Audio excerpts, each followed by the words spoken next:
guys, another mini vlog for today's video. This is Manay Gina and welcome back sa aking YouTube channel.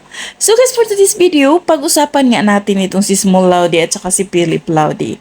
Kasi alam naman natin guys kung gaano ka mayaman, kung gaano kayaman, gaano ka successful businessman si Philip Laudy, napaka-successful din naman na businesswoman at saka vlogger si Small Laudy. Sa screenshot, alam mo itong screenshot, di ko talaga gets bakit nauso na ngayon yung mga screenshot na yan. O diba?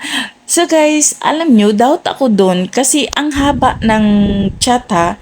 Alam nyo guys, mostly sa mga lalaki, pag chinat mo, ang iksi ng reply, either okay, or partas napaka-iksi. Kaya daw ako na asawa yun ni Small Laudy. Parang malabo. Ewan ko lang ha. Pero ito din ha, sa mga Chinese kasi, bawal yun sa kanilang makipaghiwalay sa kanilang mga original na asawa guys. Sila, ang mga lalaki sa kanila, pwede silang mag-flirt, pero hanggang dyan lang. Hindi yan nila pwedeng sabihin natin na para sa atin na sabihin makipag-divorce, makipaghiwalay, wala. Hindi yan talaga pwede sa kanila. Kaya wala kayong narinig sa inchik na mag-asawa na naghihiwalay, na divorce. Parang, ewan ko, kung meron man, bibihira.